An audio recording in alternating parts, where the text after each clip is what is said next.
اعوذ باللہ من الشیطان الرجیم بسم اللہ الرحمن الرحیم یا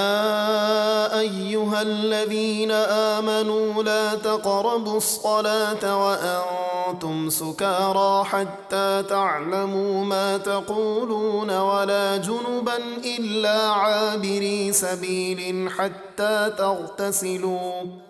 وَإِن كُنتُم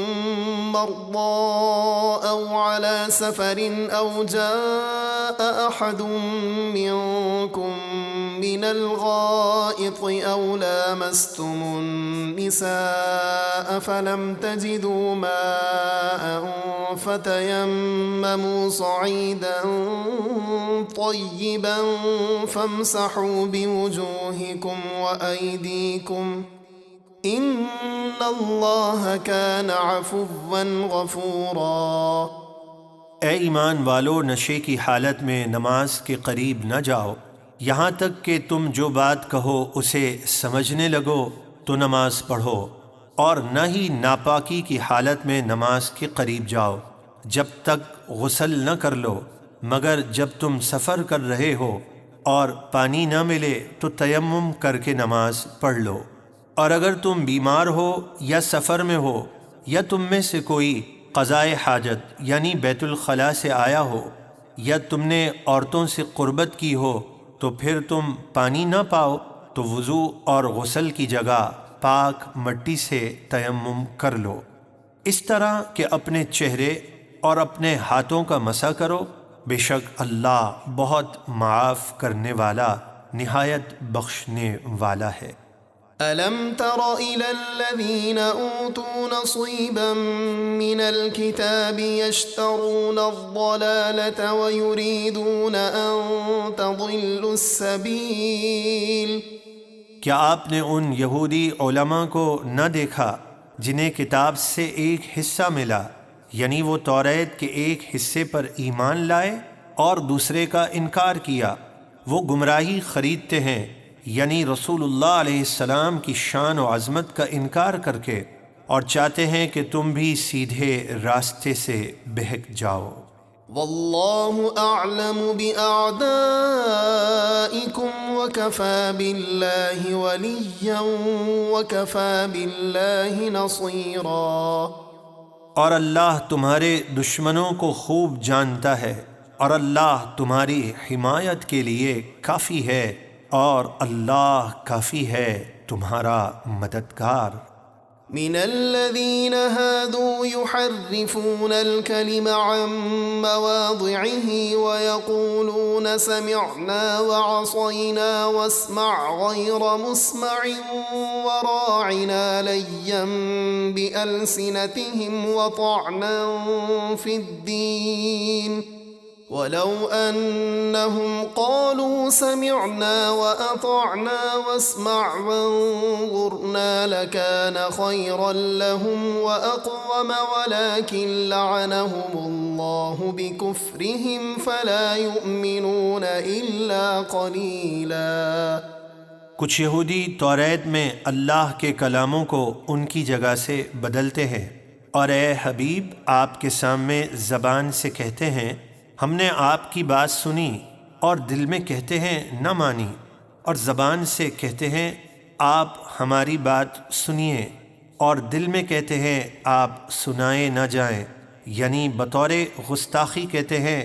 آپ سن ہی نہ سکیں، اور اپنی زبانیں مڑوڑ کر اور دین میں تانا زنی کرنے کے لیے راعنا کہتے ہیں۔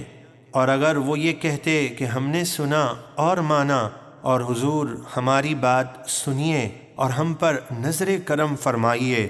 تو ان کے لیے بہت بہتر اور نہایت درست ہوتا، لیکن اللہ نے ان کے کفر کے سبب ان پر لعنت کی تو وہ بہت ہی کم ایمان لاتے ہیں۔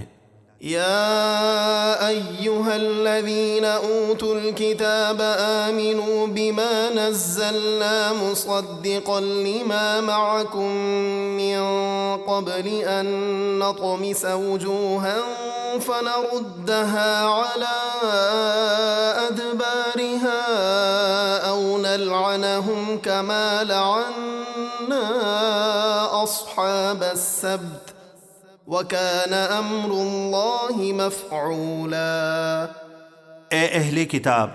ہمارے نازل کیے ہوئے قرآن پر ایمان لاؤ جو تمہاری اصل توریت کی تصدیق کرنے والا ہے، اس سے پہلے کہ ہم کچھ چہروں کو بگاڑ دیں پھر انہیں ان کی پیٹھ کی طرف پھیر دیں یا ان پر لعنت کریں جیسی لعنت ہفتے کے دن شکار کرنے والوں پر کی، اور اللہ کا حکم پورا ہو کر رہتا ہے۔ ان اللہ لا يغفر ان يشرك به ويغفر ما دون ذلك لمن يشاء ومن يشرك بالله فقد افترى اثما عظيما۔ بے شک اللہ اپنے ساتھ شرک کیے جانے کو نہیں بخشتا، یعنی جو کفر کی حالت میں مرا اس کی کبھی بخشش نہ ہوگی، اور کفر کے سوا جو بھی گناہ ہو اللہ جس کے لیے چاہتا ہے معاف فرما دیتا ہے، اور جس نے اللہ کا شریک ٹھہرایا تو بے شک اس نے بہت بڑے گناہ کا بہتان باندھا۔ أَلَمْ تَرَ إِلَى الَّذِينَ يُزَكُّونَ أَنفُسَهُم بَلِ اللَّهُ يُزَكِّي مَن يَشَاءُ وَلَا يُظْلَمُونَ فَتِيلًا۔ کیا آپ نے ان اہل کتاب کو نہ دیکھا جو خود اپنی پاکیزگی بیان کرتے ہیں، بلکہ اللہ جسے چاہے پاک کرتا ہے اور ان پر دھاگے کے برابر بھی ظلم نہ ہوگا۔ انظر كيف يفترون على الله الكذب وكفى به إثما مبينا۔ دیکھیے وہ اللہ پر کیسا جھوٹ باندھ رہے ہیں، اور ان کے عذاب کے لیے یہی کھلا گناہ کافی ہے۔